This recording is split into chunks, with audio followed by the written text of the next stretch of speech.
Hit the subscribe button or visit us at auau.auanet.org. Good morning. I'd like to welcome everybody to the AUA guidelines on advanced metastatic and castrate-resistant prostate cancer. My panel is here today. I'm joined by Dr. David Gerard from the University of Wisconsin and the Carbone Cancer Center. We have Dr. Adam Keibel from the Brigham and Women's Hospital and the Dana-Farber Cancer Center. And we have Dr. Will Lawrence, who's at the Bon Secours Mercy Center in Greenville, South Carolina. And we have a power-packed presentation for you today. We know we'll be receiving some of your questions on the online portal. And with that, I'm going to go ahead and start our first lecture.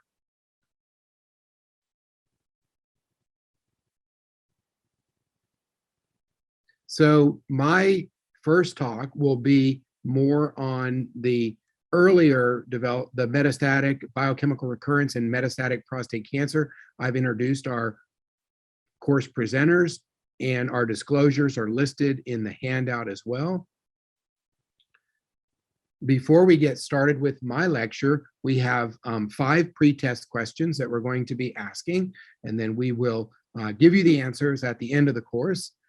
So the first pretest question is, in the charted study, improved overall survival was demonstrated with ADT and docetaxel as compared to ADT alone in patients with, and you can see the options here, A, high volume disease in metastatic castration-resistant prostate cancer, B, low volume disease in metastatic castrate-resistant prostate cancer, C, high volume disease in metastatic hormone-sensitive prostate cancer, and D, low volume disease in metastatic hormone-sensitive prostate cancer.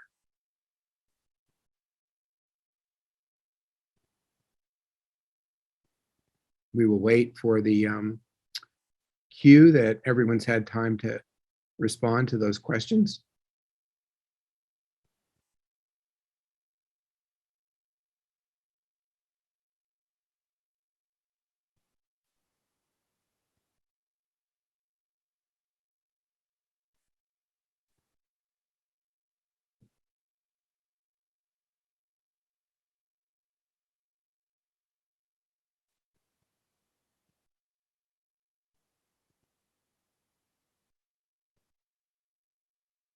All right, we'll go to our next question here. In patients with non-metastatic M0-CRPC, a significant reduction in progression to metastatic disease was demonstrated with all of the following agents except. And so we have A, apalutamide, B, enzalutamide, C, darolutamide, and D, abiraterone. So go ahead and answer that question. And when I'm prompted, we'll know everybody's had time, and we'll move to question number 3.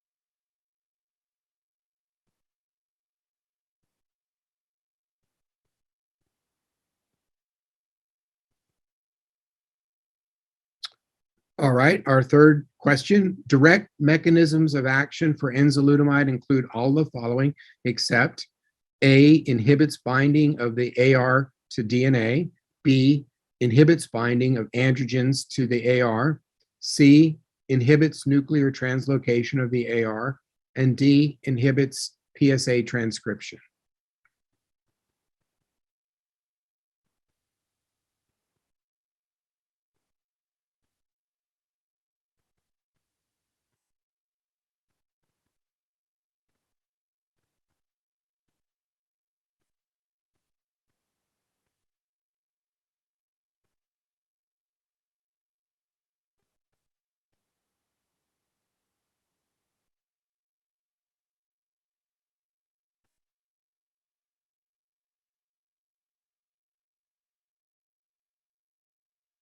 Okay, our fourth pretest question: improved overall survival in men with castrate-resistant prostate cancer has been demonstrated with A, sipuleucel T, B, Prostavac, C, ipilimumab, and D, pembrolizumab.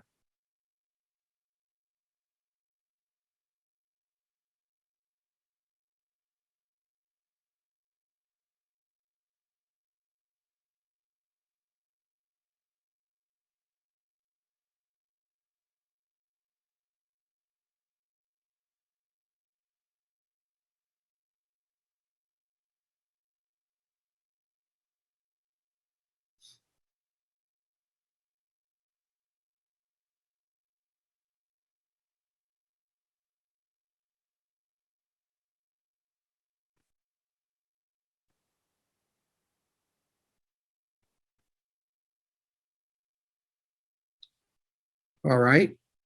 And our fifth pretest question: radium-223 and abiraterone acetate, when used in combination, have been shown to result in A, improved overall survival, B, improved radiographic progression-free survival, C, increased risk of osteonecrosis of the jaw, or D, increased risk of skeletal-related events.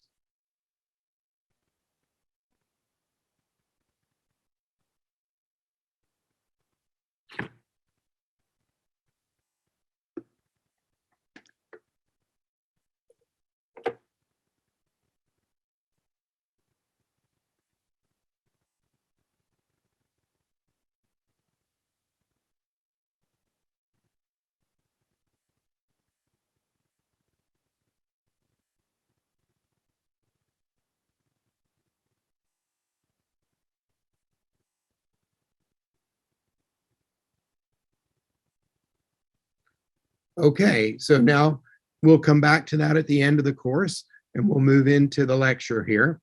So what we're going to talk about on my first part here is those patients who've not been treated with hormonal therapy, that is often referred to as castration naive or endocrine sensitive prostate cancer. So we've known for more than 80 years here the effects and impact of androgen deprivation therapy on prostate cancer. We know that prostate cancer is an androgen dependent disease, that the androgen receptor is highly expressed on cancer cells and stimulates the growth and survival, and that depriving cells of androgen deprivation therapy results in a regression of these tumors. Over 90% of prostate cancers, when they initially present, even in the metastatic state, are highly sensitive to prostate androgen deprivation therapy and go into a state of remission.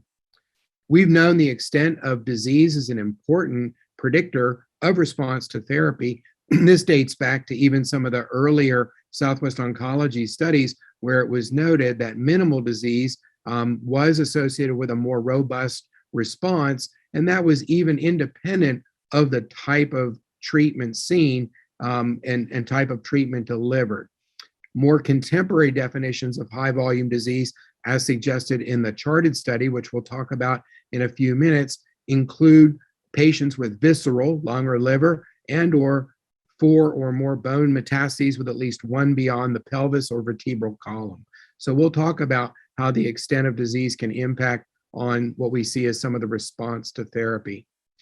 In addition to the volume of cancer, we know that PSA is a good surrogate for the response to therapy, and this has been shown in several studies where the patient's response at 6 to 8 months is a dramatic predictor of how durable that response will be. So the AUA guidelines and the formation of the panel will be discussed more thoroughly by Dr. Lawrence, but we can say that it was more than 20 years of data and about 210, 220 publications that were reviewed to come forward with the guideline recommendations. These guidelines covered not only the castration-resistant, but biochemical recurrence and metastatic disease state, and that's what we'll kind of focus in on the first here. So when we refer to biochemical recurrence in this particular setting, we're assuming that patients have exhausted their local therapy. And in that setting where they're presumed to be hormone sensitive, serial PSA measurements, clinical evaluation, and radiographic staging evaluations are often recommended. The clinicians should inform the patients about the PSA recurrence after, of course, they've exhausted their local therapy, and then the patients need to be aware that they are at risk for developing metastatic disease and need to be followed as part of their survivorship. In patients with recurrence after local therapy, those at high risk for developing metastatic disease, and that is often predictable by their PSA doubling time. A doubling time of 10 to 12 months is thought to be a harbinger of ultimately development of metastatic disease. And so those patients should be followed with cross-sectional imaging, conventional imaging, CT, MR, as well as bone scan. Now, we're in a changing landscape here, and advanced imaging was noted even at the time of the original construction of our guidelines. The use of PET scans like flucyclovine, choline, and now PSMA are all being incorporated into the management of men in terms of their follow-up. When the guidelines were published, we didn't have these studies, which have now been released in the last year, and so the guidelines is going to be updated as we go forward. But the FDA has now approved 2 PSMA PET scans for management of men in follow-up and diagnostic imaging after failed local therapy. The first approval came with the gallium PSMA scan, and it was looked at in patients who had a PSA rise after initial surgery or radiotherapy. And I'll just highlight by saying that the sensitivity and the positive predictive value here were quite high and superior to what we see with conventional imaging. Some of the more exciting results show that these PSMA scans can detect tumors even in very low PSAs, even those less than 0.5, and historically we've not been able to see disease in that setting. In addition to the gallium study, there is the F18 PSMA PET, and this was seen in 2 studies that were published over the last year. The first was the Condor study, which again was patients whose PSA was rising after local therapy had failed, and again, a very high sensitivity and a high positive predictive value in patients with relatively low PSA numbers. The second study, the Osprey study, not only looked at patients who had some recurrence after local therapy, but they had 2 cohorts. One was a high-risk prostate cancer cohort, looking at patients who were scheduled to undergo surgery, and again, showed a very high degree of positive predictive value in the range of around 95% for some of these patients for detection of extraprostatic disease. And so with those 2 studies, again, the F18 received its approval. So back to the biochemical recurrence without metastatic disease, for patients with this rising PSA and they failed conventional therapy, conventional imaging is certainly still recommended, and they should be observed and placed on clinical trials for the most common scenario of a low, slow rising PSA. However, we wanted to emphasize that ADT should not be used routinely in this patient population, but if there are patients with a rapid doubling time or concern based on the level of their PSA, et cetera, ADT could be instituted. But in that scenario, it's recommended that these patients be considered for intermittent therapy in lieu of continuous ADT. And that's based on this study here, this intergroup study that compared intermittent to continuous ADT in patients who failed radiation therapy. And there was found to be equivalency or non-inferiority, if you will, in terms of their ultimate outcome. In terms of patients with metastatic hormone sensitive or hormone naive prostate cancer, radiographic assessment, assessing for symptomatology, assessing their laboratory tests, including PSA, and the offering of genetic counseling and germline testing are all part of the guidelines. Clinicians should assess the extent of metastatic disease using conventional imaging in newly diagnosed patients, and also they should assess the extent of their disease categorizing as low versus high volume, and high volume, again, using that charted definition with either visceral mets or 4 or more metastases with at least one outside of the spine or pelvis would get you into that high-risk category. Clinicians should offer newly diagnosed patients with metastatic hormone-sensitive disease who are experiencing symptoms at the time of presentation. They should offer them, and I'll show you this here, the therapy in a minute, but genetic counseling. So we know, based on some classic studies, that the rate of a germline mutation can be anywhere from 10 to 15% in patients with newly diagnosed disease. There is a lot of information about cascade effect, and so counseling is a very important part of the genetic testing, but the genetic testing should be discussed with patients with newly diagnosed metastatic hormone-sensitive disease. In terms of their treatment, we believe that an LHRH agonist or antagonist or surgical castration would be the mainstay of their treatment, but then furthermore, that would be continued, but we would add to that an androgen pathway therapy, which we will well discuss in great detail here today, or chemotherapy, and that even primary radiotherapy to the prostate in selected patients, those with low volume metastatic disease, can be offered. So the guidelines, guideline 14 says clinicians should be offered ADT with either an LHRH agonist or antagonist to allow for them to be castrated medically, or surgical castration could be offered, and that those patients should also be offered the opportunity for androgen pathway directed therapy, abiraterone, apalutamide, or enzalutamide, or docetaxel chemotherapy. And that's a strong recommendation with level 1 grade A evidence. So when we're thinking about the management of these patients, we have sort of a chemotherapy option, and we have more potent androgen therapies. The chemotherapy was in part derived from 2 studies. The first one is the CHARTED study. The CHARTED study randomized patients who had newly diagnosed metastatic disease into ADT plus docetaxel or ADT alone, and then followed them. They did subset these patients into high volume or low volume disease, as we discussed earlier. And so this was known at the inception.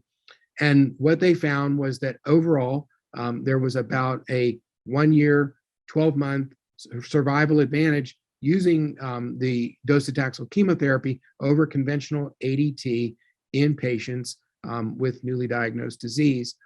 However, when they looked at the patients in terms of their high and low volume, the real benefit in the CHARTED study was seen in those patients who were defined as high volume metastatic disease, where the benefit was more in the range of about 18 months. And so that, at least in the US, has led to more of a slant towards the use of chemotherapy in those high volume patients at the time of presentation.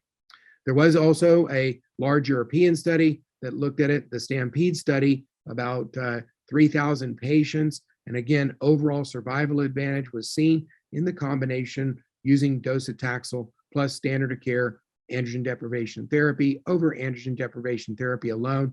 And again, you see about a 1 year overall advantage in their survival when the combination therapies are used. This is the Kaplan-Meier curves that we're seeing, and we don't really have time to go into great detail, but I will say that the benefit was seen in both high and low volume patients in the STAMPEDE study. And so it is not an absolute that a low volume patient could not be offered docetaxel chemotherapy. And this is a result of a meta-analysis that combined the CHARTED, the STAMPEDE, as well as a French study that was not a positive study, but for a variety of reasons, but the overwhelming benefit is seen in using chemotherapy.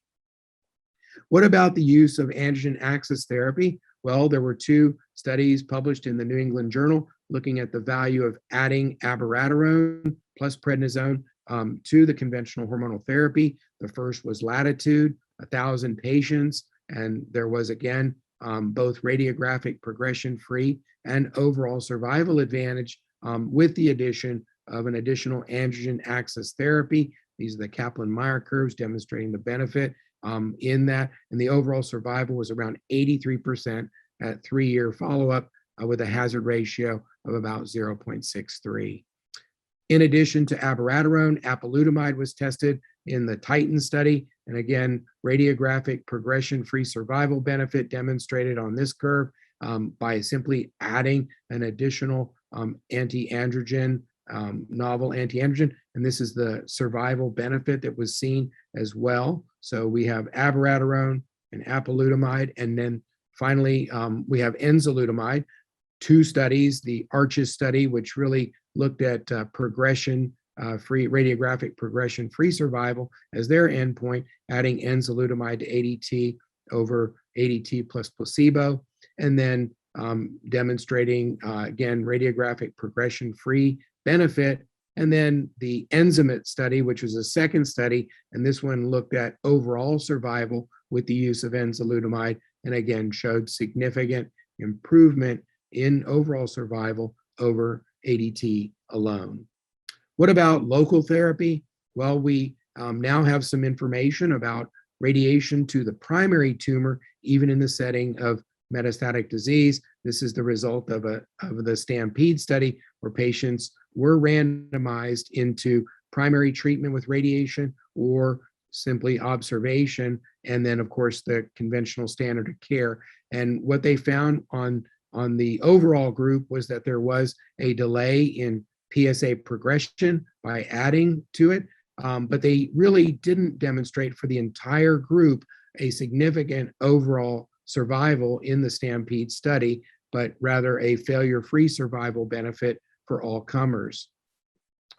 However, when they subset out the patients using the charted definition for low volume or oligometastatic disease, there was an overall advantage in terms of the survival for patients with low volume or low disease burden presentation with metastatic disease who had radiation treatment to the primary. So I think that's an important discussion to have with patients in addition, and that's why the guidelines included the consideration for low volume metastatic disease. You may offer radiation therapy to the prostate in combination with continued ADT. What about surgery? Well, there's a couple of things ongoing for that. The large SWOG study is certainly a consideration, and that places patients with newly diagnosed metastatic disease into a randomization where they get standard of care versus primary therapy, and the primary therapy can be surgery or radiotherapy. And I would encourage all of you, if you have access to enrollment in this trial, to offer that to patients. So clinicians should not offer first generation anti-androgens except for consideration of blocking the testosterone flare when initiating therapy, particularly in those patients with bony metastases. But because the second generation anti-androgens are so much more potent, it wasn't felt that these drugs should be used as a mainstay. And then clinicians should not offer oral androgen pathway therapy such as abiraterone, apalutamide, or darolutamide, enzalutamide, any of these without conventional ADT, since that's not really been tested as monotherapy in the metastatic state. So the takeaways here: PET imaging is now FDA approved for evaluation of biochemical recurrence, and that is becoming more and more common. And we will be updating, I think, some recommendations for the guidelines, but still conventional imaging is recommended. Chemohormonal therapy as a standard of care for patients, best in high volume disease, at least based on the charted data. More potent androgen targeting therapy is also of benefit and can be a benefit in both high and low volume patients. And treatment of the primary is emerging with now some data to suggest survival benefit in low volume patients. The role of surgery is to be defined, and so we're not there yet, but we hope to complete that study. So with that, I will turn it back over, and I believe our next speaker is Dr. Will Lawrence.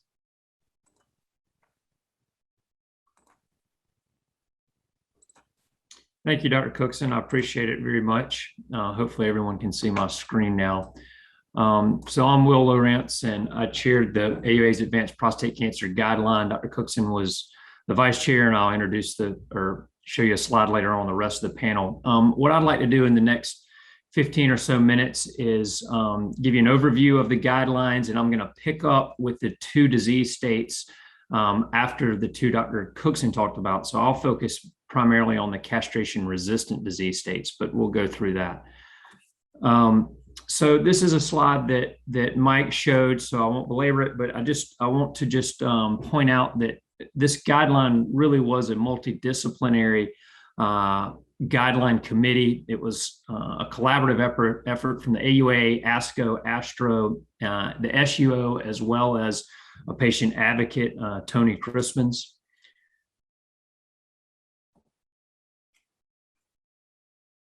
The aim of this guideline was to provide evidence-based treatment recommendations across all 4 of the disease states of advanced prostate cancer.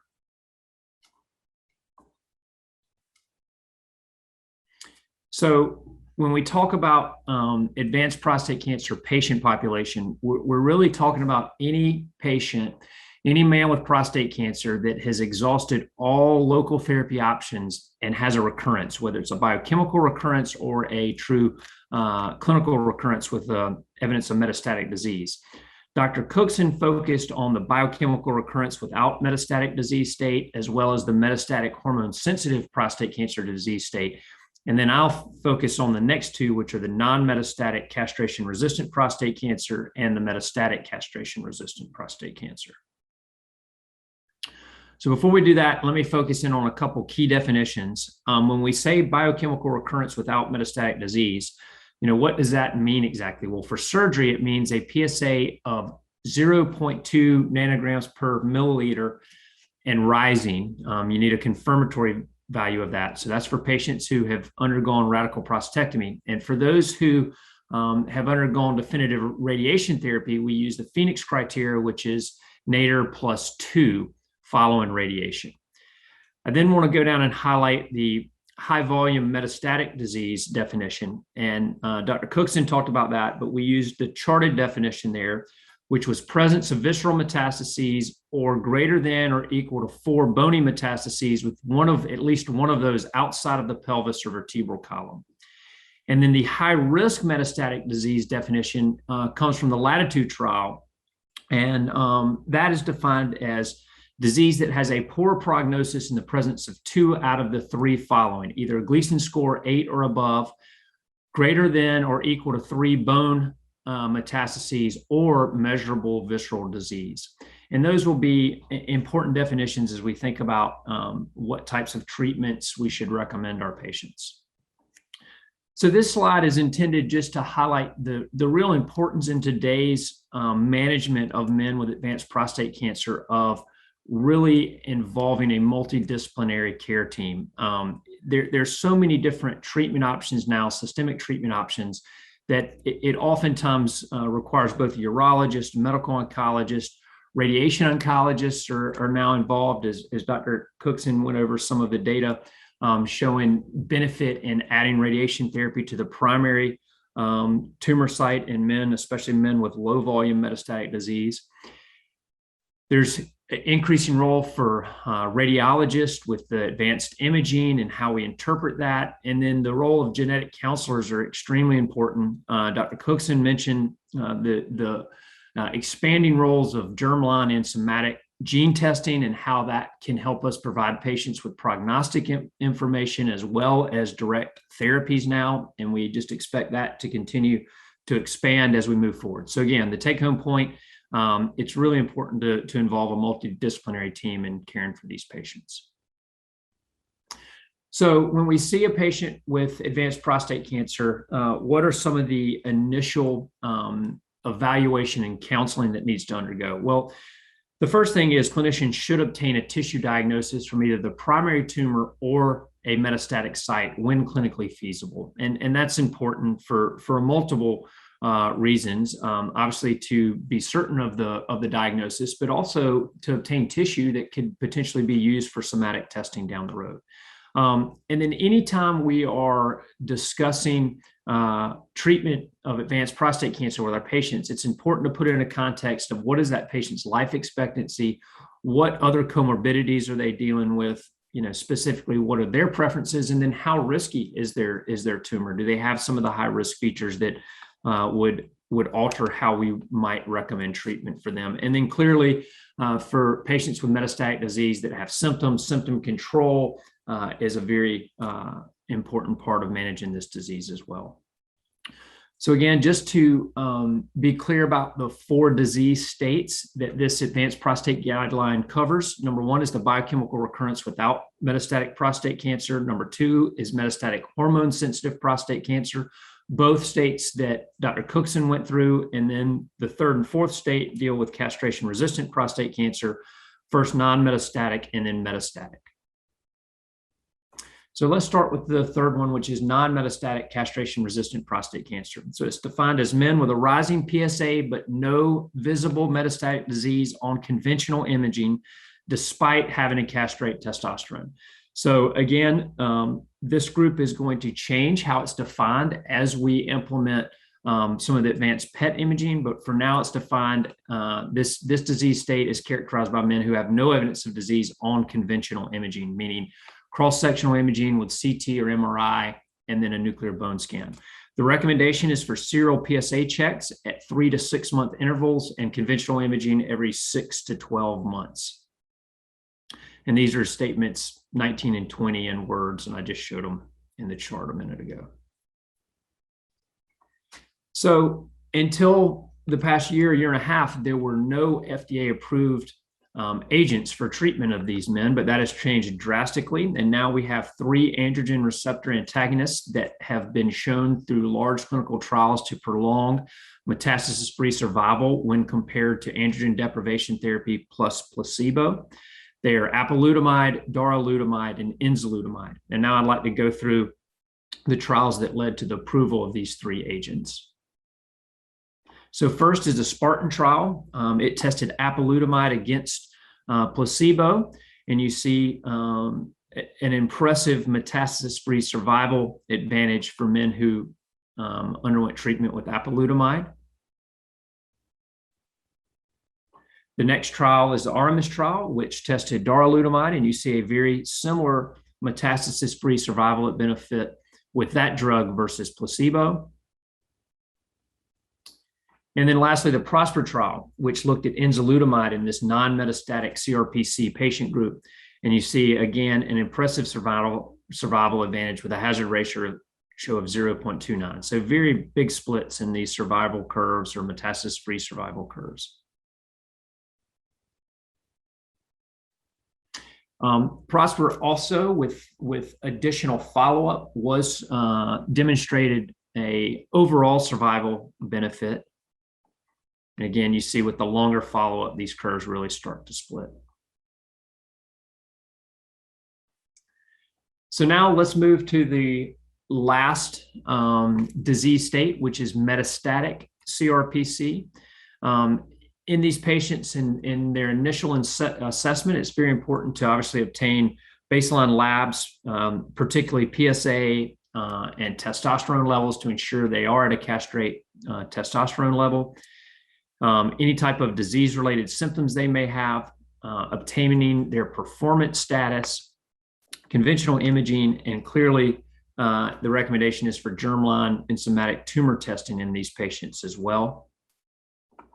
When we talk about performance status, we generally use ECOG, although there are other measures as well, but it's important to understand the patient's overall performance status as well as their comorbidities, so we know what treatments they're able to tolerate and when various treatments may be too much for them. So in metastatic CRPC patients, clinicians should assess the extent of metastatic disease using conventional imaging at least annually or at intervals determined by lack of treatment response.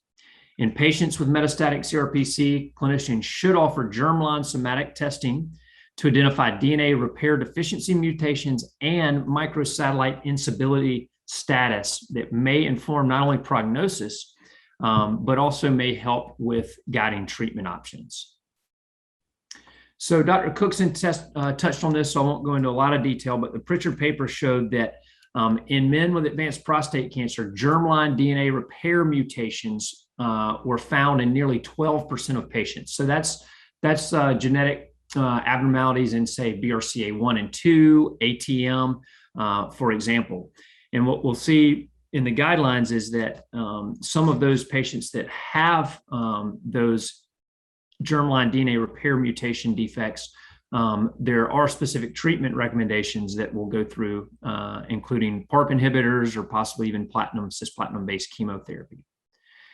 So since the approval of docetaxel in 2004 with the TAX study, multiple agents have shown survival benefit and are FDA approved for the treatment of men with metastatic CRPC. I have these all listed here. I'm going to try to quickly go through the data that supports the use of each of these agents. But clearly in these patients, it's recommended continued androgen deprivation therapy, abiraterone, docetaxel, enzalutamide, Cipio-Cel-T, radium-223, cabazitaxel, platinum-based chemo, PARP inhibitors, and pembrolizumab are all treatment options for these patients. And we'll go through some of the scenarios of when to use them and in what scenario. So in newly diagnosed metastatic CRPC patients, clinicians should offer continued androgen deprivation therapy with abiraterone, docetaxel, or enzalutamide. And there's grade A evidence to support that. The mechanism of action of abiraterone, it's a CYP17 inhibitor, decreasing the formation or further decreasing testosterone and DHT levels. The two studies that led to the approval of abiraterone in the metastatic CRPC patient population was first Cougar 301, which tested men in the post-docetaxel space, and you can see a hazard ratio for overall survival of 0.65. And then Cougar 302, which looked at men in the pre-chemotherapy state and also showed a survival advantage when compared against prednisone alone. Newsflash, this is one of the pretest questions or hints at one of the pretest questions that Dr. Cookson showed us, but it's the mechanism of enzalutamide. How does it work? Well, we know it's an androgen receptor blocker, but it also inhibits the nuclear translocation of the AR of the androgen receptor. Sorry, let me go back. And then it also inhibits association of the androgen receptor complex with DNA. So it kind of has three different points that it attacks the androgen receptor pathway. A very similar mechanism of action applies to apalutamide as well as darolutamide. So the studies that led to the approval of enzalutamide, first the AFFIRM trial, which was in the post-docetaxel treatment state of patients. You see about a 5-month overall survival advantage. That was the AFFIRM trial, and then the PREVAIL trial in the pre-chemo patient population showed a little over 2-month survival benefit of enzalutamide versus those receiving placebo only. And then docetaxel, the original trial back in 2014, TAX 327, that led to its approval, showed approximately 3-month overall survival advantage of docetaxel as compared to the standard treatment at that time, which was mitoxantrone. So in patients with metastatic CRPC who are asymptomatic or just minimally symptomatic, clinicians may offer Cipio-Cel-T. The trial that led to the approval of CYP-T was an IMPACT study, which involved just over 500 patients. And there was an overall survival advantage of approximately 4 months for those receiving the immunotherapy Cipio-Cel-T versus placebo. Clinicians should offer radium-223 in patients with symptoms from bony metastasis and without known visceral disease or lymphadenopathy of greater than 3 centimeters. Radium-223 was shown in patients who had received docetaxel and those who had not to have a survival benefit. And you can see that for most of the subpopulations, there was a survival benefit for patients receiving radium-223, with the exception, obviously, of those with visceral disease or lymphadenopathy greater than 3 centimeters. So there are always lots of questions about sequencing these agents, and it's complicated to say the least. I think some general guidelines for us to follow: consider the prior treatment and recommend a therapy that has an alternate mechanism of action. Kind of common sense, but we know that if a patient's received enzalutamide and then you give them Abi, that's less likely to be effective. So consider docetaxel for metastatic CRPC patients with higher risk disease, meaning they have visceral metastases, especially liver metastases, or those with rapidly progressive disease, either radiographically or via PSA. And then generally, at least one second generation androgen pathway inhibitor has been used prior to chemotherapy, but not always. So in patients with metastatic CRPC who have received prior docetaxel chemotherapy with or without abiraterone or enzalutamide, clinicians may consider carbazitaxel. In these same patients who have received prior docetaxel chemotherapy and abiraterone or enzalutamide, clinicians should recommend carbazitaxel rather than an alternative androgen pathway directed therapy. So the TROPIC study showed a survival benefit in this patient population, the metastatic CRPC patients who are looking for second-line chemotherapy. There was an approximately 3-month overall survival benefit with carbazitaxel as compared to mitoxantrone.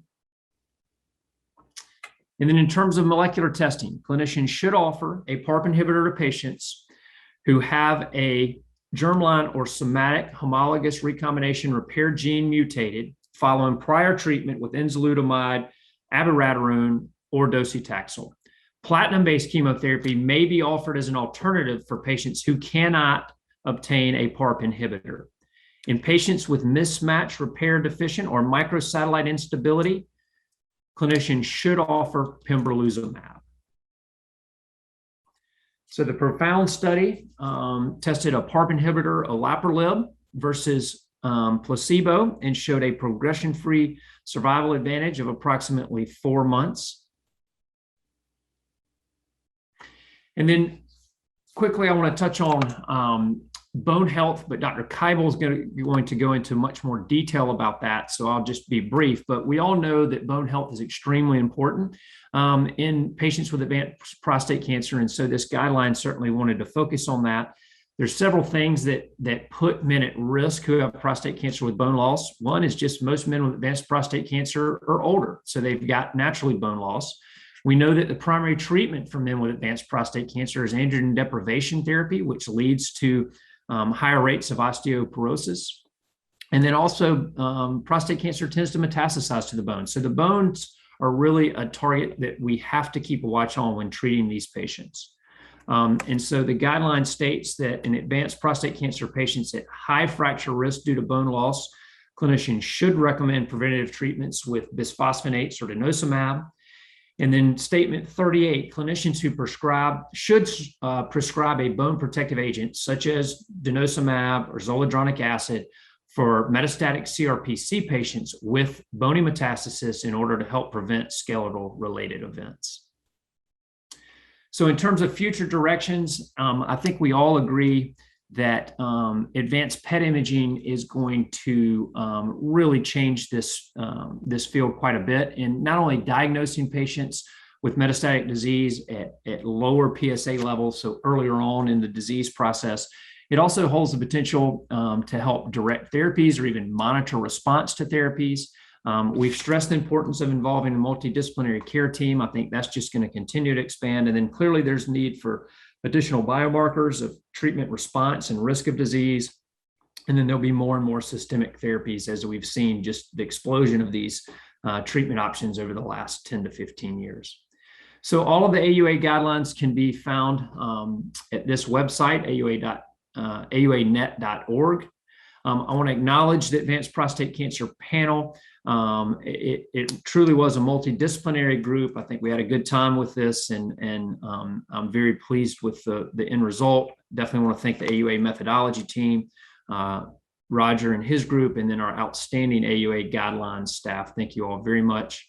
And with that, I will turn it over to Dr. David Gerard, who's Vice Chair of Urology at the University of Wisconsin. He's going to give us 2 presentations, but it's going to start with manipulating the androgen axis.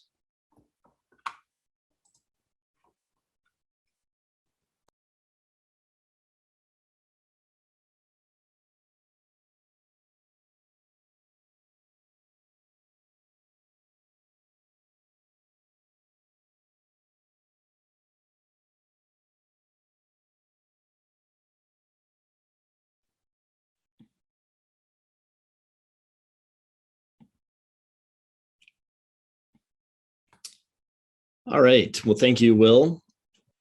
So the recognition that the androgen receptor plays a role in castration-resistant prostate cancer was really a major discovery leading to targeted agents with reasonable tolerability. And it's important to realize that these are all drugs that any urologist can utilize, and many do, but it's important to be aware of the side effects and contraindications associated with all of these agents. So there are now a number of drugs that have been developed for advanced prostate cancer. And it's really important to be aware of that many of these approaches focus on manipulating the androgen receptor. One theme that has occurred is this tendency towards shifting agents to an earlier time in the course of the disease. And we heard some about this in our previous talks. So this lecture has several objectives. One is to look at mechanisms for castration-resistant prostate cancer. We'll talk about androgen receptor enhancement, altered steroidogenesis. We'll also discuss and understand existing and new applications for these oral androgen axis agents. And then finally, we'll talk about mechanisms and side effects of these drugs. So we'll start off with a case. This is a 72-year-old with metastatic castration-resistant prostate cancer. He had radiation therapy, now had developed biochemical recurrence, was placed on androgen deprivation therapy, which lasted for a period of time. And now he has a rising PSA. Over the last 8 months, it's gone from 8 to 21, multiple bony metastases noted on imaging with enlarged retroperitoneal lymph nodes, as well as bony disease. So this is clearly a patient who we'd want to consider for one of these androgen signaling inhibitors. Potentially, as we discussed, chemotherapy may be an option as well. It was really a striking finding that over 70% of castration-resistant prostate cancer metastases exhibit robust androgen receptor expression, and that staining is shown on the left here. It's important to realize that there are non-ligand dependent mechanisms, including coactivators and alternate pathways. We're going to be focusing on ligand dependent mechanisms for castration-resistant prostate cancer. So clearly having more androgen receptor will increase its sensitivity to existing levels of ligand. So you see amplification in the middle there.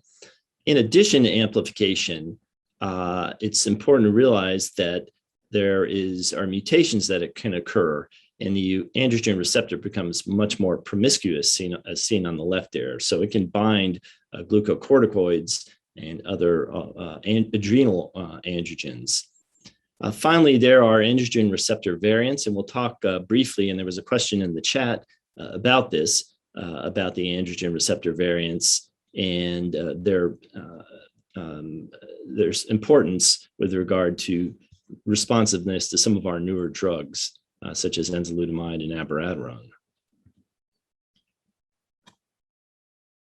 So the abiraterone is an inhibitor of CYP17 and C1720 lyase. It's this is a much more potent agent than ketoconazole, and an inhibition of these pathways helps explain the side effects that arise in these individuals. There are, because you're blocking the alpha hydrolase, there is more mineralocorticoid activity. These patients retain salt, have issues with hypertension and low potassium. and realized that an important concept is that we need to give these drugs with prednisone in order to prevent these side effects. So as discussed, abiraterone has been shown to prolong survival roughly 3 months in men with metastatic castration-resistant prostate cancer. The initial trials were done after docetaxel chemotherapy. And realize also that this was leads also to improved survival pre-chemotherapy. This is just a slide demonstrating that there's also an improvement in radiographic progression. Again, moving it forward led to a statistically significant improvement in overall survival. There are other benefits, including a reduction in the use of opioids in these patients, so improved pain. And when we look at safety data, transaminitis is slightly higher in these patients that are receiving this drug. You can see the liver enzymes, ALT and AST, are elevated. Interestingly, the placebo in this arm also demonstrated a low level of these side effects, but it was much higher with this drug. So it's important to check liver function tests as well as potassium and other electrolytes within a couple of weeks after starting, and then monthly for the first 3 months, and then quarterly. Also utilize this drug on, it's better to take it on an empty stomach. Give it with prednisone. We talked some about the importance of that. And work with your primary prescribing physician when it comes to looking at managing hypertension and fluid retention that can occur with this drug. Also remember, this drug can interact with Coumadin and other drugs that alter CYP metabolism. So these are important to be aware of. As it's been mentioned, there appears to be a susceptible niche that occurs when androgen deprivation therapy is first utilized in the hormone-sensitive castration-resist setting.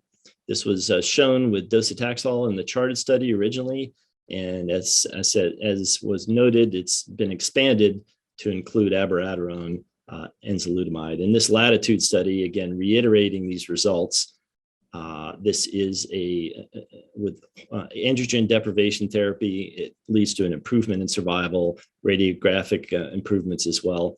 Realize that one issue with this drug is when these patients start this versus docetaxel, they are essentially being placed on lifelong abiraterone. There can be side effects associated with this. There can be long-term bone issues, and obviously there's a cost toxicity as well. So docetaxel in some patients may have a benefit in that it's a shorter course of therapy and they're not exposed to these side effects over a long period of time. This is currently an area of debate and interest among many medical oncologists. So which patients? It's FDA approved for men with metastatic castration-resistant prostate cancer before and after chemotherapy. It's also been approved in metastatic hormone-sensitive prostate cancer with androgen deprivation therapy, and realize that it is being used in an off-label fashion with mCRPC, and we'll talk some more about that. There are side effects, hypertension, hypokalemia, edema, hyperglycemia. So let's think about patients that might be poor candidates for abiraterone, those that can't really tolerate systemic steroids, for example, brittle diabetics, individuals with a gastric ulcer disease, obviously rapidly progressive disease. We not want to consider these oral agents, or individuals with active infections. If you had poor cardiac function, the heart failure may be exacerbated. And then finally, liver dysfunction, either due to alcohol or viral hepatitis, may also lead these patients to be poor candidates. So when we look at abiraterone, this is again a chart of its approval, different areas, metastatic hormone-sensitive prostate cancer and metastatic castration-resistant prostate cancer. So enzalutamide is a rationally designed androgen receptor inhibitor. It's often termed as second generation because it has increased efficacy as an anti-androgen. It's important that it acts at multiple levels when it comes to androgen receptor signaling. It inhibits binding of the androgens to the androgen receptor. It inhibits nuclear translocation of the androgen receptor as well. And then finally, it inhibits the association of the androgen receptor with DNA. And it's a much tighter binding than some of the earlier generation agents such as bicalutamide. So it impacts multiple steps in the androgen receptor signaling pathway. It's two other newer AR signaling inhibitors are apalutamide and darolutamide. Both of these have similar mechanisms of action. Apalutamide has similar side effects in castration-resistant prostate cancer to enzalutamide, in addition to hypothyroidism, and one needs to keep an eye out for that. Darolutamide has a similar mechanism of action also, but it appears to be less penetration of the blood-brain barrier, so there may be less issues associated with seizures and other side effects. So enzalutamide, again, androgen receptor inhibitor, post-chemotherapy led to a marked improvement in survival. Pre-chemotherapy, the PREVAIL trial, also demonstrated improvements in survival and radiographic progression. There are side effects associated with this, and we need to emphasize some of these. One is the fatigue, and in elderly patients, this can be very profound.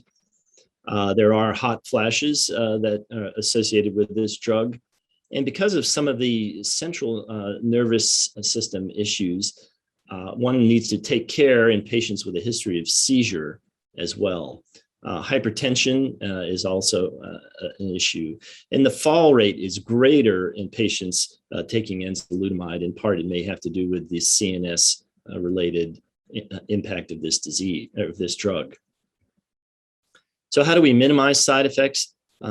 Certainly, you can dose reduce enzalutamide. Enzalutamide, also consider dose reduction if these patients have profound fatigue.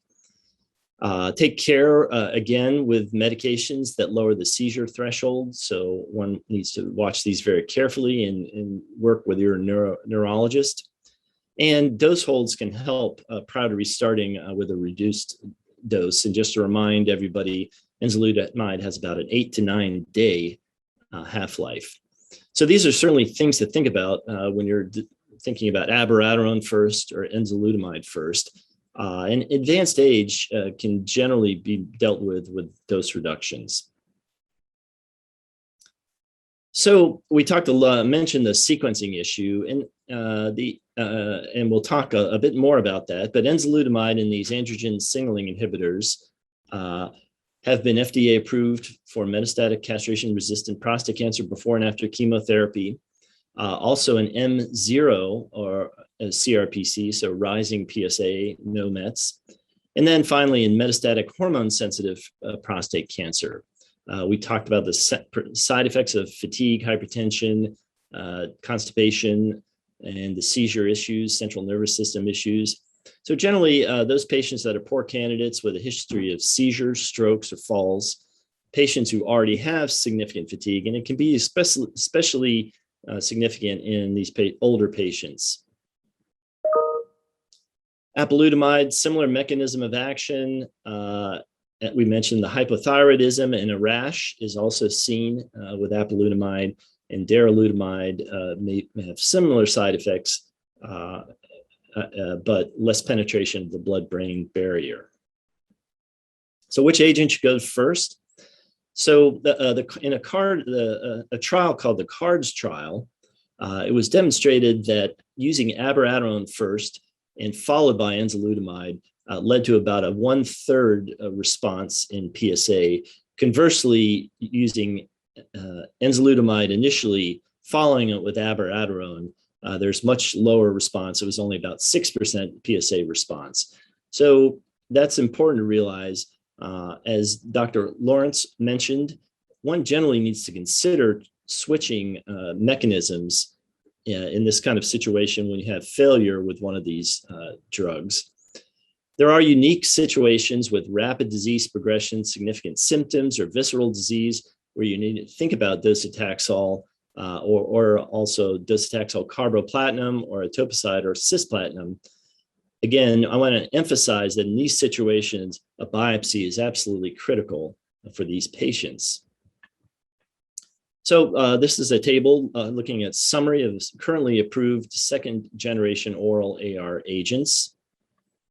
So the take-home points from this part of the lecture is that enzalutamide, apalutamide, darolutamide, these are androgen receptor signaling inhibitors, indications in metastatic hormone-sensitive prostate cancer, M0 and M1 CRPC, contraindicated in men with a seizure history. We talked about the fatigue, seizure risk, hypertension, GI side effects. Also talked about some of the unique side effects of apalutamide and darolutamide. One needs to be careful in patients who can't tolerate systemic, that's more so for abiraterone. So with abiraterone, one needs to be, this is again an androgen synthesis inhibitor. These are the indications. It's given with prednisone. There are side effects, including hypertension, hypokalemia, fatigue, steroid use, hyperglycemia. And one needs to be careful about patients with severe, it's better tolerated in patients with severe baseline fatigue for that. So that is that lecture. We're going to switch gears now and talk a little bit about chemotherapy for patients with advanced prostate cancer. And I think it's important to be aware of chemotherapy options and side effects for these patients. As a urologist, the earlier use of docetaxel for metastatic hormone-sensitive prostate cancer is an important indication, but one does need to be aware of how these patients are tolerating this. So we'll talk a little bit about docetaxel and cabazitaxel. We'll talk about some of the mechanisms of action, clinical disease states for use, comorbidities of concern, and some of the special situations to consider use of platinum in cases of small cell. Also, we'll talk a little bit about homologous recombination deficiency and microsatellite insufficiency. This will be elaborated in Dr. Keibel's talk. And we'll talk about some of the biomarkers for response. And there was a question earlier on the androgen receptor variants in these patients. So this is a case of a 63-year-old with a Gleason 9 cancer. History of radiation therapy, PSA natered after this and began rising. He now presents with new bone pain, multiple osteoblastic lesions, and importantly, a new liver lesion, and he's got a PSA 56 now. So what are the treatment options? So this is a patient with a rapid doubling time. In this situation, Ciplicil-T would not be a good option. These oral agents, probably not. Would want to consider another mechanism of action. As I mentioned, certainly a biopsy would be important to evaluate this patient for options for PD-1 or PARP inhibitors. There's an expanding portfolio with regard to metastatic castration-resistant prostate cancer. And as you can see on the far right, there are a number of options. We'll be talking a little bit later about the PSMA lutetium, which has generated a lot of excitement in the field with regard to response rates. So docetaxel and cabazitaxel are both bind to tubulin and promote the assembly of tubulin into microtubules. This results in an inhibition of the mitotic phase. So not necessarily specific for cancer, but really relying on increased turnover. And realize that cabazitaxel is an anti-neoplastic agent that's designed to be an option for docetaxel failures. So it's a synthetically designed agent. Docetaxel, and it's really remarkable to think back everything that's occurred in the last 15 years. It was really only 2004 that docetaxel was the first drug that we had for these patients. Before that, it was really mitoxantrone-based chemotherapy that was the important part, or the important mainstay of treatment. In this, both the SWOG 9916 and the TAX 327 trial, there was an improvement in metastatic castration-resistant prostate cancer with docetaxel. It was given every 3 weeks, and it led to an improvement in survival as well as pain, PSA levels, and a number of other parameters. But realize the survival was only about a 2 to 3 month improvement. Some of the side effects that we deal with docetaxel include fatigue, nail changes, and you can use good nail care is important. Sometimes these patients, we use Ritalin to help with the fatigue, and if it's very significant in these individuals. Neuropathy is important. They get feet numbness. Cold stockings can help with that. They can get lacrimal duct obstruction, and tearing is an issue with this. Sometimes it requires a lacrimal duct stent, and peripheral edema is another issue. So who's the ideal patient for docetaxel? Symptomatic metastatic CRPC. Those patients that have visceral disease, especially liver metastases, rapidly progressive disease, either by PSA or radiographic. Generally, it's utilized after those patients that have failed a second generation androgen pathway inhibitor. And we talked about the CHARTED trial and some of its use in patients with metastatic hormone-sensitive prostate cancer that is high volume. Again, remember, a biopsy is important to see if these patients are candidates for newer approved drugs with microsatellite instability or DNA repair deficient gene issues like BRCA. These are comorbidities we want to be concerned about with docetaxel. Performance status is critical, and generally it's okay to treat patients with an ECOG performance status between 0 and 2. Patients with congestive heart failure want to be careful with. There's a lot of third spacing with docetaxel.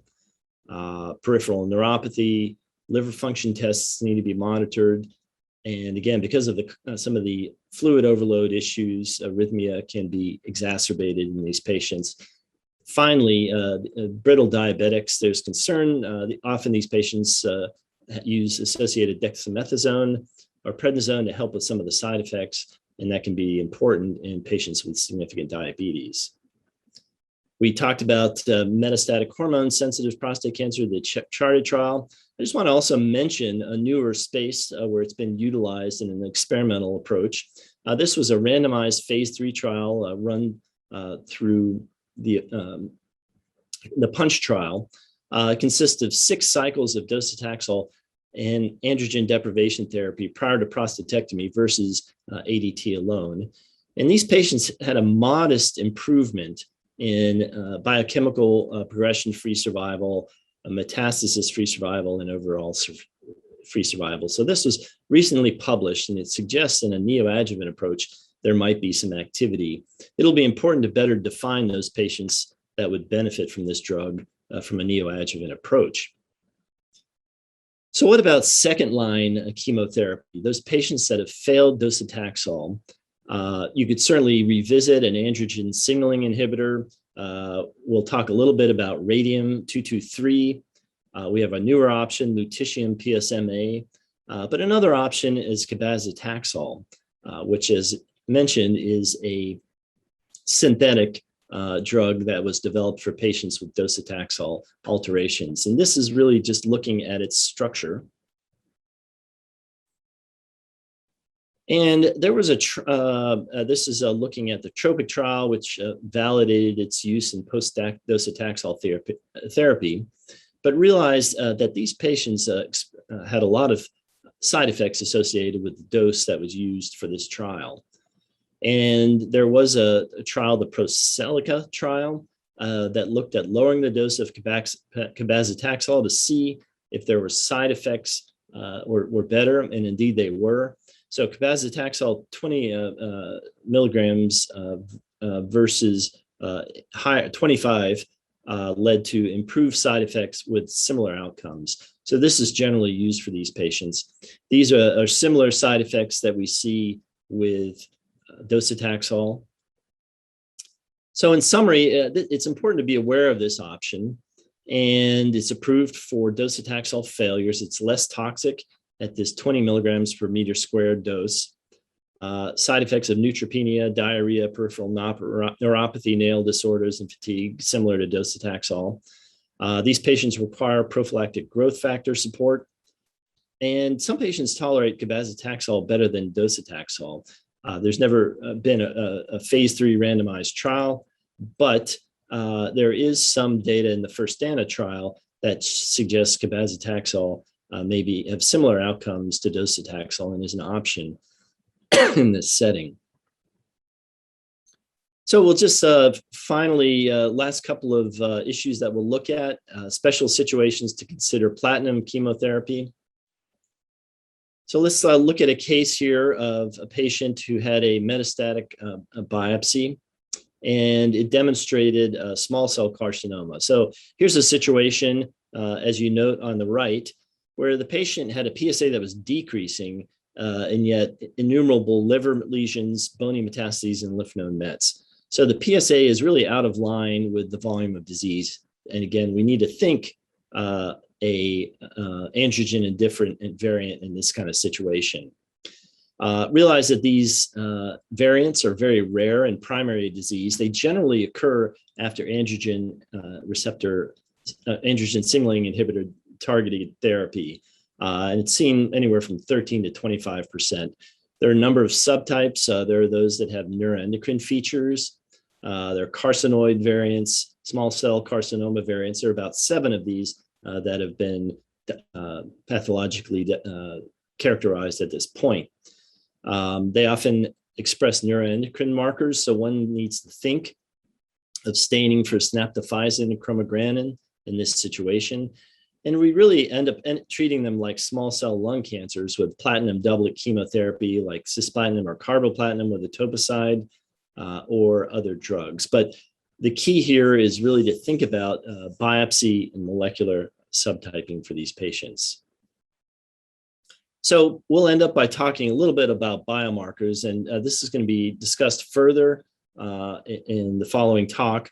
But just be aware, biopsy is important because we need to determine whether these patients are candidate for PARP inhibitors. Those patients that have DNA repair deficiencies such as BRCA2 or ATM. Need to be also aware that mismatch repair gene defects lead to FDA-approved therapy. Again, microsatellite instability and hypermutation occurs in a subset of these patients, and there have been a couple of trials that have led to the approval of these PD-1 inhibitors such as nivolumab or ipilimumab. And then finally, we talked, a question earlier was about the androgen receptor splice variants. So essentially, this is almost a half an androgen receptor. And if you look at the androgen receptor, there's the N-terminal domain, the DNA binding domain, a hinge region, and then the ligand binding domain. And these ARV7 variants lack the ligand binding domain. So these current therapies such as enzalutamide and that class really rely on activity through the ligand binding domain. So one would anticipate that these patients would be insensitive to these drugs. And indeed, when you looked at a paper, when this was looked at, enzalutamide treated patients, and this is looking at PSA responses according to androgen receptor V7 status. One can see if you're AR variant positive, you're much more likely to respond to the drug versus AR V7 negative, both with enzalutamide and interestingly with abiraterone as well. So this has led to a study, or it led to a test to look at this. And the reality of it is it may not necessarily impact management all that much. For these patients, one may, if they're rapidly accelerating, one may go ahead and try enzalutamide in these patients or just go straight to docetaxel. So the test is being used in some quarters, but many medical oncologists will not routinely get this. Just ending with 2 issues. One is what's the prognosis for these patients? This is a nomogram that has been published, and various factors that play into this include opioid analgesic use, LDH, disease site, and one looks at sort of the impact of visceral disease versus lymph node only or bone only. And clearly, that's a very important predictor of outcomes. Performance status plays a significant role in predicting ultimate survival. Albumin, hemoglobin, and alk phosphatase, as well as PSA, play more minor roles. So this is a useful nomogram that one can help counsel patients regarding survival. I mentioned ECOG performance status. There are a number of other ways of assessing performance status. This is a pretty easy one, and we should be familiar with these approaches with regard to describing patient performance. Essentially, grade 0 is fully active, grade 1 lightly restricted, grade 2, 50% of waking hours are up and around, ECOG performance status 3, limited self-care, more than 50% in a bed or chair, and then 4 is completely disabled. So take-home points, docetaxel remains the first line chemotherapy for metastatic castration-resistant prostate cancer. It's generally used after oral inhibitors and rapidly progressive disease or visceral disease, think of its use. ECOG performance status and comorbidities help guide appropriate selection for taxane-based chemotherapy. Cabazitaxel is an option as well for these patients. And there are newer biomarkers. I mentioned the ARV7, but the DDR and MMR are biomarkers that can help guide our treatment. So with that, I'll stop, and thanks for your attention. And Dr. Keibel, who is the chair at Harvard in Boston, will be discussing some of these more specific indications with regard to advanced disease. Thank you very much. I'm going to spend the next 20 minutes or so discussing bone health. Not sure why that advanced on its own. Hold on one second.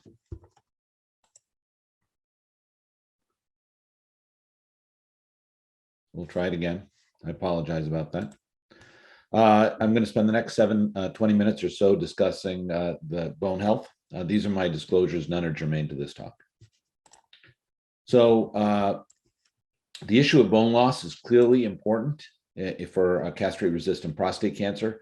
The median age for patients with castrate-resistant prostate cancer is the same age at which patients are at risk for bone mineral density decrease and therefore fractures. Androgen deprivation is associated with a loss of bone mineral density. Damn it. Sorry. Hold on one second. I'll try this again.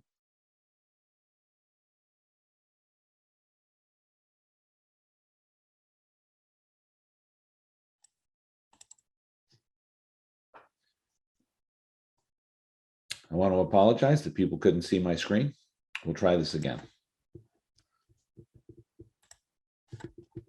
So I'm going to spend the next 20 minutes or so going through bone health and radiopharmaceuticals. These are my disclosures. None of them are relevant to this talk. So bone health is clearly important for patients that are on androgen deprivation and have castrate-resistant prostate cancer.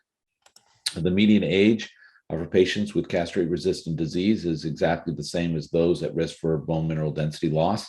And androgen deprivation is associated with the loss of bone mineral density. There's an increased risk of osteopenia, osteoporosis, and fracture. About 2 to 4% of bone mineral density is lost in the first year, and the risk of fracture on androgen deprivation actually increases to about 20 to 50%. And there's also the issue of bone metastases being a site of potential fracture. The risk factors for bone loss include those that are very common in our patient population: age, the elderly, previous fracture, particularly a parental history of hip fracture, low body weight, cigarette smoking, and excessive alcohol consumption. These are obviously all important because it comes to our recommendations about how patients can prevent bone loss. And then particularly relevant to patients with prostate cancer, we need to worry about GnRH suppression, glucocorticoids, as outlined nicely. Abiraterone is given with prednisone, radiation therapy, and then other medications. As can be seen from this study from the New England Journal of Medicine several years ago, there's clearly a dose-response relationship between fracture risk and androgen deprivation. As you increase the length of time someone's on androgen deprivation, all the way up to orchiectomy, you can see a clear increase in the risk of not only fracture, but fractures that require hospitalization. Men on androgen deprivation are clearly have a fracture that's clearly an effect in terms of survival. So men on androgen deprivation with no history of skeletal fracture have a longer life expectancy than men on androgen deprivation who do. The approach to bone mineral loss and its assessment is looking at doing a DEXA scan early. If you look at osteopenia, this is a T-score of less than between 1.0 and 2.5. Osteoporosis, a T-score of less than 2.5. And you need to repeat this on roughly a yearly basis, which is what I do. Blood tests are important: calcium, creatinine, and vitamin D. And as I outlined earlier, I think it's really important that you counsel your patients that they need to stop smoking, they need to moderate their ETOH, and weight-bearing exercises are of critical importance in preventing bone loss. Vitamin D and calcium are clearly recommended, not in the AUA guidelines, but the National Osteoporosis Foundation recommends this for all men over the age of 50. So sadly, that includes me. And so I am actually on calcium and vitamin D, and a relatively robust dose for both of these. This is a rather nice meta-analysis from several years ago that really looks at the dose. So the bottom two figures look at a dose of 400 international units per day. And you can see there's really no alteration in either non-vertebral fracture or hip fracture. But if you get a higher dose, a dose between 700 and 800 international units, you start to see a decrease, which is fairly substantial for both the risk of a hip fracture and a non-vertebral fracture.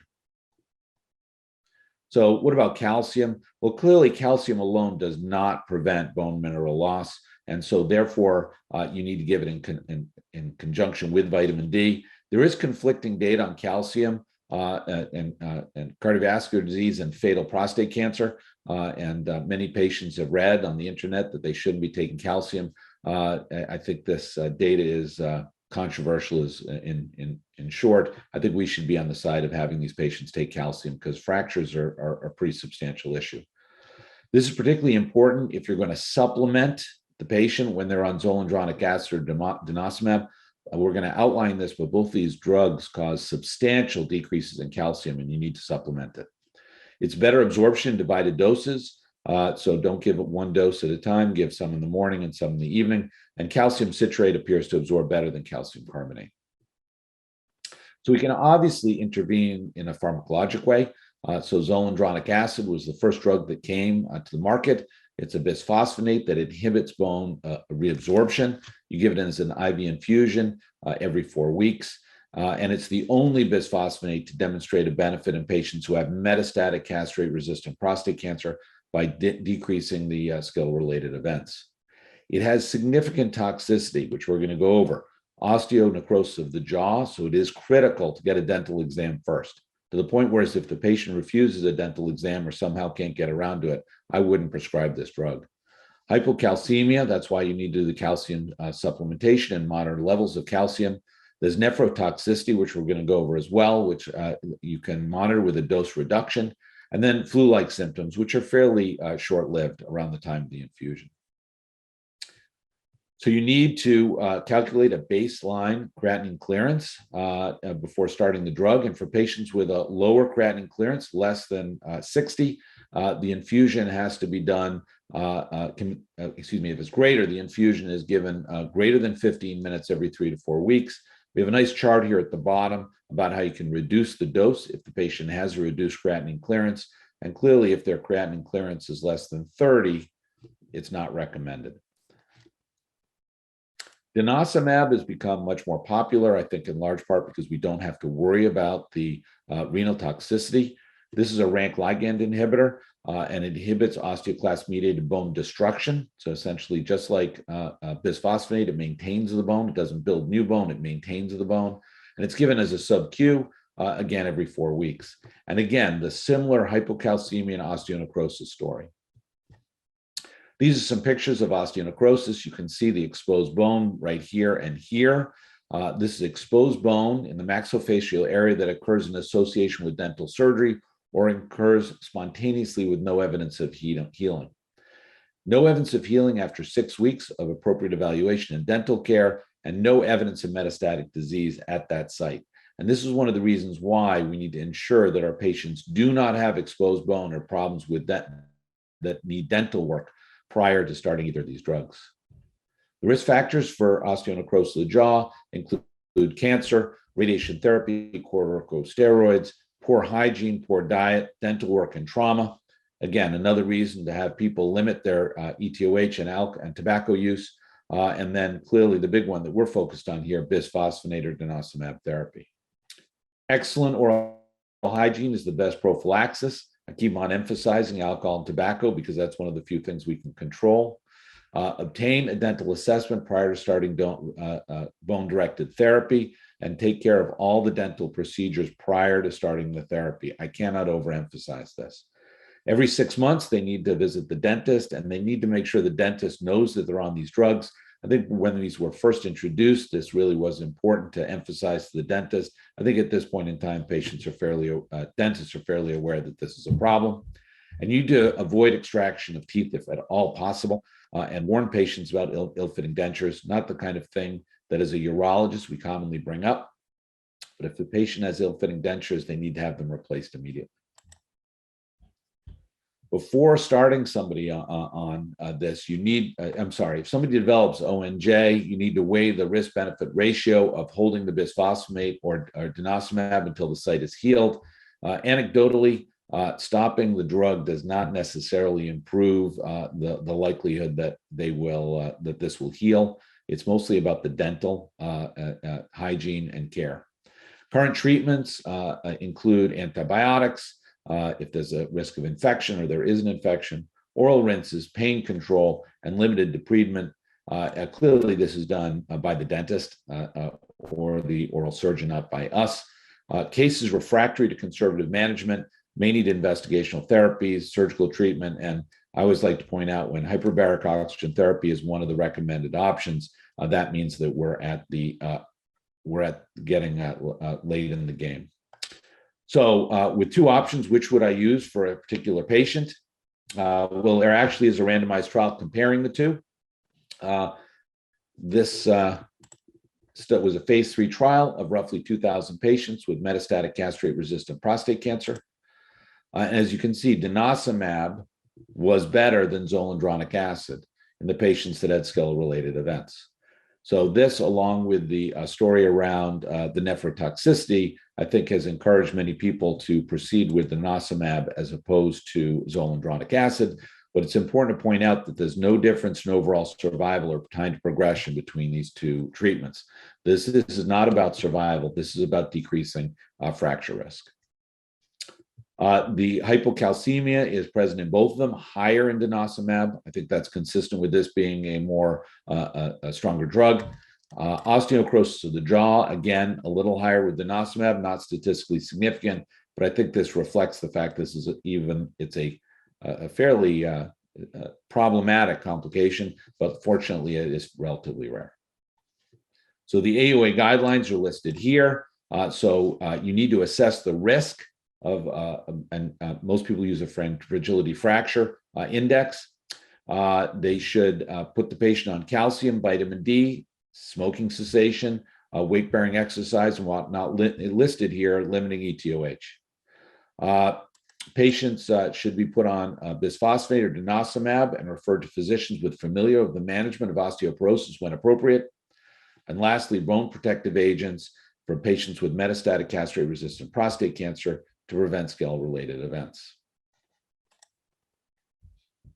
What about bisphosphonate agents in other disease states? This is not in the AUA guidelines, but I think it's important to discuss. Castrate-sensitive prostate cancer with bone mets, zoledronic acid was found in a randomized clinical trial not to increase the time to first skeletal-related event versus placebo. So the answer there is no. Okay, this is the randomized trial, and you can see the Kaplan-Meier curves essentially overlap each other perfectly. Non-metastatic castrate-resistant prostate cancer. Denosumab was found in a randomized clinical trial to increase bone metastasis-free survival versus placebo by 4 months, but no benefit from an overall survival standpoint. And therefore, the FDA did not approve it in this setting because of concerns about toxicity.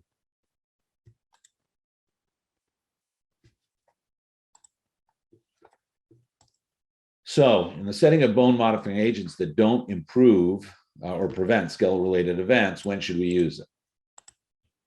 What about preventing bone loss? And there is clearly a role for bone modifying agents in non-metastatic castrate disease while on ADT.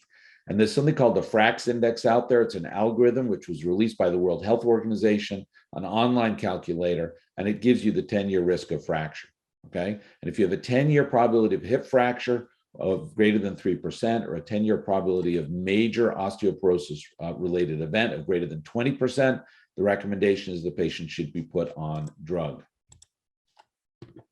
The concept of this is increased bone mineral density will decrease the risk of fracture, and these are 3 of the agents that are used. I find that as urologists, we tend to lean on zoledronic acid or denosumab. Notice this is given annually or every 6 months. I think this is simply because we are familiar with it. Most internists have been using alendronate for a number of years, and I would argue that frequently, or not always, you should have the patient's primary care physician involved in this. So in conclusion, bone health issues, bone loss and metastases are something that we need to manage as urologists that put patients on these drugs. Patients with castrate-resistant prostate cancer should be encouraged to take calcium and vitamin D supplementation. Patients with bone metastatic castrate-resistant prostate cancer should be offered zoledronic acid or denosumab. I think denosumab is preferred simply because it appears to function a little bit better, and it also doesn't have the renal dose adjusting issues. You need to be aware of hypocalcemia and osteonecrosis of the jaw. Hopefully that's a message that resonates.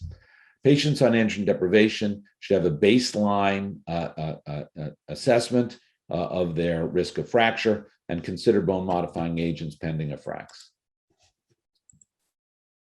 So quickly on to radiopharmaceuticals for advanced prostate cancer. So these are agents that radium-223 is the one we're going to discuss first. This mimics calcium. It's chemically similar and therefore targets the bone. It forms complexes with the bone minerals in areas of high turnover. That's essentially where metastatic disease occurs. And it is alpha emitting, which is high energy but short wavelength. So while it induces DNA breaks in the cell, it has a very short range, and therefore it causes minimal toxicity to surrounding tissue. This is a cartoon. You can see this is where the metastatic deposit occurs. The radium goes to this site, and while it will kill the tumor cell, it doesn't affect the bone marrow. The ASIMPCA trial is a randomized trial. This is where it got approved. These are patients with confirmed symptomatic, I want to emphasize that again, symptomatic castrate-resistant prostate cancer, at least 2 bone mets, and no visceral metastases. And the patients were randomized to radium-223 plus the standard of care versus placebo. And you can see the radium-223 arm did better from a survival standpoint and also from a skeletal-related standpoint. So people often ask the question, should we go ahead and add in a second therapy to treat the visceral metastases? And this has been looked at, and the short answer is no. So this is a study where they randomize patients to radium with abiraterone or radium, randomized to abiraterone plus nothing or I'm sorry, I'm going to say that one more time, abiraterone plus radium versus abiraterone alone. Their primary endpoint was symptomatic skeletal-related events, and this did not reach statistical significance. Their secondary endpoint was overall survival, progression-free survival, and time to opioid use. And while it did appear to slightly favor the patients that got the combination treatment, it was not statistically significant. And the combination increased bone fragility, meaning fractures were more common in the patients who got the combination of both drugs than just one, and deaths were actually higher in the patients who got the combination versus the patients who got abiraterone alone. Lutetium is 177, is a PSMA-directed therapy. PSMA, I think as many of you are aware, is a surface molecule highly expressed in prostate cancer. And a beta particle, in contrast to an alpha particle, penetrates deeper. So an alpha particle has trouble getting through paper. A beta particle can get through paper but can't get through plastic. And the idea is by linking a beta particle to the PSMA molecule, you can actually target metastatic disease. So the VISION trial is a trial of roughly 1,200 patients who underwent a PSMA PET, 800 of these patients with castrate-resistant prostate cancer, and a positive PET. I want to emphasize this, a positive PET. Patients with non-PSMA lesions were not eligible, but it could be bone, lymph nodes, or visceral metastases. So 551 got the standard of care, lutetium plus the standard of care. 280 got the standard of care. The standard of care was decided before randomization, so they had to choose what the standard of care was going to be beforehand, and they received 4 cycles, though at the discretion of the oncologist or urologist, it could go up to 6 cycles. So what you can see here with the Kaplan-Meier curves is overall survival clearly was on the side of lutetium, and the time to a first symptomatic skeletal event was even more strongly associated with the patients who got the PSMA targeted therapy. So radionuclide therapy, we have radium-223. These are patients with good performance status, symptomatic bone metastasis from castrate-resistant disease, no known visceral metastases. Lymph nodes had to be fairly small, less than 3 centimeters. Lutetium, and this could be used both pre and post-dose taxol chemotherapy. Lutetium can be used in combination with other novel androgen deprivation. That's a distinct and important difference from the radium-223. It can be used for patients with bone, lymph node, and visceral metastases. Again, a difference between lutetium and radium, but it can only be used in patients that are PET positive. Thank you. So if you give me a second, I will open the next presentation.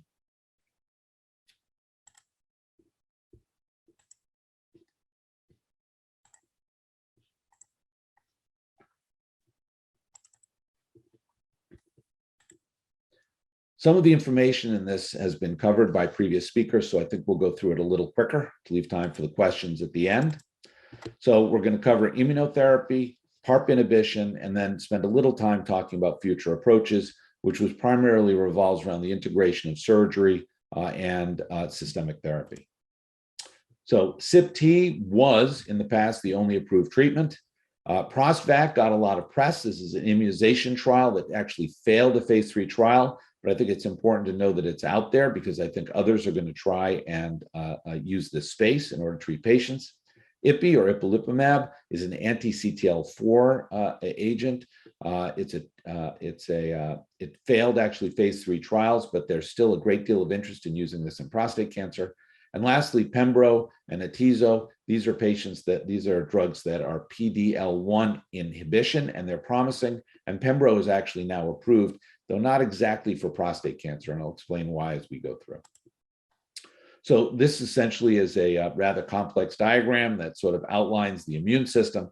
I think it's just important to recognize that these therapies are actually attacking different aspects of the immune system.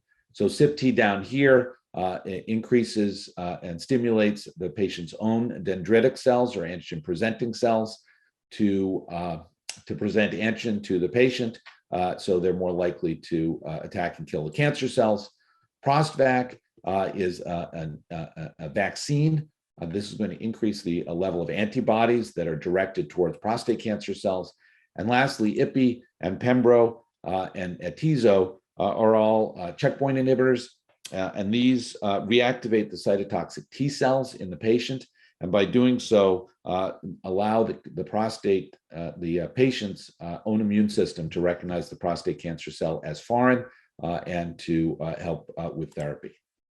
So CYP-T's mechanism of action: ex vivo, prostatic acid phosphatase links to GM-CSF, is then exposed to the patient's own antigen-presenting cells. These take up the antigen. They go ahead and process the antigen and present it on the surface. This is now fully activated and is reinfused in the patient. The CYP-T cell then activates the patient's own T cells, and this presumably leads to attack and death of the cancer cells. This is done ex vivo. The patient's freezed. It's manufactured ex vivo, and then it's reinfused into the patient, and there are 4 treatments in all. This was approved on the basis of the IMPACT trial. This were patients, and I want to emphasize this, asymptomatic or minimally symptomatic metastatic castrate-resistant prostate cancer. They received CRPC or a placebo. At progression, the patient actually could have a salvage with what they called loosely Frovenge. This is a frozen product which was saved, and they looked at survival. And what you can see here is that survival was better in the patients that received CRPC than the patients who received the placebo. No PSA response. I cannot overemphasize that to you. Now, everybody has wondered if, because the control population got this, this product, whether or not the results were actually better. And using statistics, they developed an adjustment for the Kaplan-Meier curves for patients that would not have received the Frovenge product. And you can see it's likely that the CRPC actually did a better job than we actually believe in the trial. The side effects are listed here. I'm going to sum them up very briefly, in that it looks like the patient has the flu. And how do we treat the flu? We support fluids, Tylenol, Motrin. You just get them through it, and they do quite well. So here you can see clinicians may offer CRPC to, I can't overemphasize this again, asymptomatic or minimally symptomatic patients. Now, as outlined, I think, by Dr. Gerard quite nicely, DNA repair has been increasingly recognized as an important factor in our management of prostate cancer. This is from Robinson et al., which found that 23% of patients actually harbor DNA mutations in the tumor. This is a second study by Pritchard et al., published approximately a year later, looking at germline, looking at the normal DNA, and found that patients who have metastatic prostate cancer, roughly 12% of them actually have defects in DNA repair. So PARP inhibition leverages this, this abnormality. Normally, when a break occurs in DNA, it can be repaired in 2 different ways, via single-strand break or via double-strand break. PARP inhibition takes out the single-strand break repair. They're forced to go through the double-strand break repair. And so a normal cell can do this. But if you have a defect in DNA repair, you cannot repair the break. And this leads to synthetic lethality. So the PROfound trial is a phase 3 trial of looking at the drug olaparib in patients with metastatic castrate-resistant prostate cancer who progressed on prior therapy. The tumors were sequenced in order to determine that they did have indeed DNA repair defects. And there were 2 arms. There was one arm that looked at the common mutations, that's BRCA1, 2, and ATM. And then there was a 1B, which looked at alterations in 12 other genes involved in homologous recombination repair. 86 patients in the control group actually crossed over, and it was approved on the basis of this study, which demonstrated a significant improvement in the patients that had mutations in BRCA1, 2, and ATM, but not in group B. Interestingly, the FDA approved this for all of the genes. So this is the actual data for the A group, the ones with BRCA1, 2, and ATM, and you can see a clear benefit for olaparib over the control. And if you controlled for crossover, remember in the control arm, these patients crossed over to olaparib. If you control for it, the survival advantage was actually even bigger, more than halving the risk of dying of prostate cancer. There's a second study looking at rucaparib. This was called Triton 2. In this study, they looked at germline and tumor. So importantly, the prior study only looked at tumor. This looked at germline, 115 patients, and 44% of the patients with BRCA1 and 2 had a response, and it was irrespective whether it was a germline abnormality or a somatic mutation. And so this also was approved. So these nice plots show the excellent response that you see in patients, both from a PSA response and an objective response in patients that had defects in DNA repair. This was a single-arm trial, so there was no control to compare it to. What about Pembro? So this is been looked at in mismatch repair deficient cancers. So this is in the colorectal space, okay? And basically they looked at patients that had mismatch repair, and these patients did not do well when they were treated with Pembro. Patients that did have mismatch repair defects did quite well. And if you looked at overall survival, again, in colorectal cancer, you saw patients that had defects in mismatch repair did quite well. Patients that had normal mismatch repair did not appear to do well when they received Pembro. So larger studies have looked at this in mismatch repair deficient cancers, and it was approved on this basis in patients that have MSI or mismatch repair defects. 5 clinical studies contributed to the data, 149 patients, and this is a single-arm trial, but you can see quite an excellent result in that the patients have an ongoing response in the vast majority. Subsequent, even larger studies have looked at 233 patients. What I like to point out to patients is while this is approved for prostate cancer, for patients that have either MSI high mismatch or mismatch repair defects, only 6 patients in these large trials actually had prostate cancer. People have been interested in looking at this, in looking at PD-L1 positivity versus negativity, because that would be an easier assay to run. This is a common question. So this is a study looking at metastatic castrate-resistant prostate cancer. And they found that if you looked at PD-L1 positive versus PD-L1 negative, there's really no difference in whether the patients actually responded to Pembro.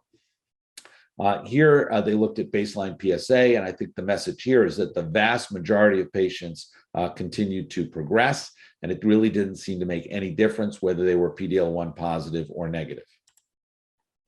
So you should offer a PARP inhibitor to patients with deleterious or suspected germline or somatic homologous recombination gene mutations for metastatic castrate-resistant prostate cancer following prior treatment with enzalutamide or abiraterone and or a taxane-based chemotherapy. So again, they need to have defects, either germline or somatic, in homologous recombination, and they should have metastatic castrate-resistant disease. Pembro is actually approved, but for patients that have mismatch repair deficiencies or microsatellite instability. It does not list whether they have PD-L1 positivity or negativity. So lastly, I'm going to spend a little bit of time going through using the treatments earlier. So as was demonstrated nicely in the prior talks, end-stage disease increases patients' life expectancy by 2 to 4 months. Charter and Latitude demonstrated there's an increase in survival for metastatic disease by 12 to 24 months. I think the question that we're all asking as surgeons, if we move this even earlier in the disease space, can we actually cure the incurable patients who present with high-risk localized disease? This is clearly true for breast, colorectal, lung, and prostate, unknown. I think Dr. Gerard presented the study, so I don't want to spend too much time on it, but this is the PUNCH trial, or CLGB 90203, led by James Easton. Patients were randomized to 6 cycles of chemohormonal therapy versus surgical intervention alone, and radiation was permitted after they received their therapy. Biochemical progression-free survival was their endpoint of choice. This was the primary endpoint of the randomized trial, and it did not show a benefit. Interestingly, overall survival, which was not their endpoint of interest, did show a statistically significant improvement with a hazard ratio of 0.16, but this was not approved because of the toxicity and the fact this was not the primary endpoint. Many studies have been ongoing trying to use intense hormonal therapy in this patient population. And the reason for that is because these drugs are much better tolerated than systemic chemotherapy. So these are some trials that I've been fortunate to be involved in. We've taken high-risk localized prostate cancer. We've randomized them to intense systemic therapy versus less intense systemic therapy. They've undergone a radical prostatectomy in both cases. And our objective was, in all these trials, was to assess the tissue response to biomarkers, to assess the complete response or minimal response rate in the primary tumor. So whether the tumor that we can assess within the prostate itself actually responds to therapy. The concept is sort of a canary in a coal mine. And lastly, what the recurrence rates were. So if we look at the response to tissue biomarkers, biomarkers are lower with more intense therapy. So if you give patients novel, new generation hormonal therapy, the hormone therapy, the androgens in the prostate itself are actually lower. As you increase the intensity of the systemic therapy, you actually have up to a 30% response, meaning minimal residual disease or no disease actually in the prostate.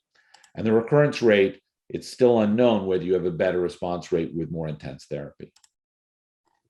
So we actually looked at this at both, those prior studies were at multiple institutions, not just mine, but we, with Raina McKay, looked at the Farber and at BI Deaconess Medical Center, 100 or just over 100 patients. We looked at the patients who had a response and examined whether or not their PSA would stay undetectable or they would have salvage treatment.